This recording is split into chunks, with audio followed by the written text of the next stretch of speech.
مرج البحرين يلتقيان بينهما برزخ لا يبغيان الله العظيم ربنا ظلمنا أنفسنا وإن لم تغفر لنا وترحمنا لنكونن من الخاسرين وما ولا ترى الله والله خير الماكرين চক্রান্তের জাল শেষ করে আল্লাহ আমাদেরকে কামিয়াব করে দিন।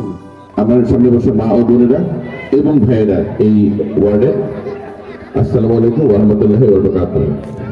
আমাদের এলাকায় ড্রাইভার ছাড়া আর কোনো শিল্প কারখানা নেই, কিন্তু এই শিল্পে বর্জ্য বা লিটার আমাদের পরিবেশ মারাত্মকভাবে ক্ষতি করছে। আপনাকে যদি আমরা নির্বাচিত করি তাহলে এই ব্যাপারে আপনি কি পদক্ষেপ নেবেন? দেখুন, সরকারের একেবারে কঠিন নীতিমালা রয়েছে, পরিবেশ মন্ত্রণালয়ের নীতিমালা রয়েছে। সেই নীতিমালা অনুসরণ করে যে কলকারখানাগুলা এখন চলছে এবং যেগুলো সামনে ইনশাল্লাহ আসবে, সবার ওই নীতিমালা অনুসরণ করে এখানে যে বর্জ্য যে ময়লা যায় সেটা সঠিকভাবে, এটাকে আমরা যদি বলি রিসাইকেল, মানে আপনার পরিবেশ বান্ধব প্রক্রিয়ায় এটাকে প্রক্রিয়াজাত করে তারপরে তাদের কিন্তু এখানে ব্যবসা করতে হবে, তাছাড়া কিন্তু এখানে কেউ ব্যবসা করতে পারবে না।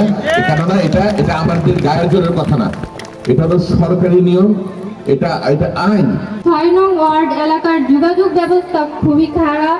আপনি নির্বাচিত হলে কতদিনের মধ্যে এই কাজগুলো সম্পূর্ণ করবেন? ইনশাল্লাহ আমি যদি আপনাদের সমর্থনে সংসদ সদস্য নির্বাচিত হয়ে আসি, আমি এই লোকের এই বিশেষ করে আপনাদের ডুমদিয়া পাঁচ এই এলাকায় যেটা অনেক পিছিয়ে পড়েছে যোগাযোগ ব্যবস্থার কারণে, সেইখানে আমি আপনাদের সাথে আলাপ আলোচনার মাধ্যমে যত দ্রুত সময়, আপনি সময় বলেছেন, এই সময়টা সর্বনিম্ন সময়, আপনি সর্বনিম্ন সময়ের মধ্যে আমি এখানে যে রাস্তাঘাটগুলো করা দরকার জরুরি প্রয়োজনে, তাতে আপনারা ইউনিয়ন হেডকোয়ার্টারে বা উপজেলায় যেতে পারেন দ্রুত, সে ব্যবস্থা গ্রহণ করবো। ধন্যবাদ। আমরা 17 বছর ধরে আমরা কিন্তু বিএনপি আমরা নির্বাচনে আসতে পারিনি, আপনাদের জনগণের কাছে আসতে পারিনি, সমর্থন নিতে পারিনি। আজকে এই সুযোগ এসছে। আর এই 17 বছরের একটু পিছনে যেতে হবে। 1991 সালে আমার মরহুম পিতা আপনার রাস্তাঘাট, স্কুল, কলেজ, মাদ্রাসা অনেক কিছু গড়ে তুলেছিলেন।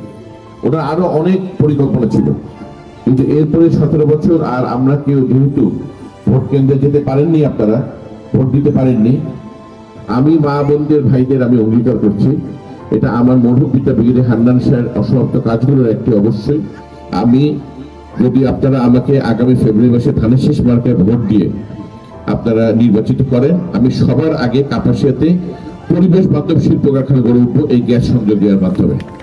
আমাদের ভারপ্রাপ্ত চেয়ারম্যান জনাব তারেক রহমান যে আপনার 31 দফা প্রণয়ন করেছেন, সেখানে মহিলাদের উন্নয়নের জন্য, সেটা বয়স্ক ভাতা বলেন, বিধবা ভাতা বলেন, আগে একটা কোনো দল করলেই আপনি পেতেন, এখন সেটা একেবারে সর্বোচ্চ এই ভাতার পরিমাণ, পরিধি, সংখ্যা সব বাড়িয়ে দেওয়া হবে, যাতে এক একটি এলাকায় যারা প্রকৃত আপনার মানে বয়স্ক ভাতা পাওয়ার হকদার, বিধবা ভাতা যেন সবাই পায় সেই ব্যবস্থা নেওয়া হবে। এটা এক।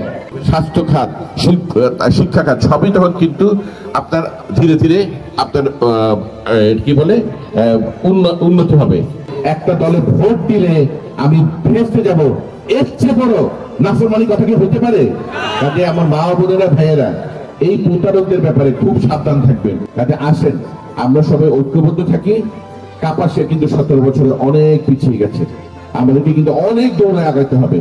এবং আমার মরহুম পিতা ব্রিগেডিয়ার হান্নান স্যার, আপনারা ওনাকে ভরসা করছিলেন, উনিও কিন্তু আপনাদের সেই বিশ্বাসের মর্যাদা দিয়েছিলেন উন্নয়নমূলক কাজ করে।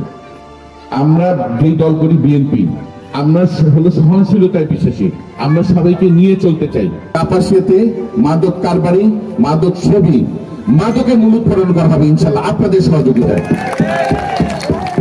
এলাকায় আমি সবার আগে ইনশাল্লাহ নির্বাচিত হলে আমি স্বল্পতম সময় আপনাদের যোগাযোগ ব্যবস্থার ব্যাপারে আমি বিশেষ নজর দেব।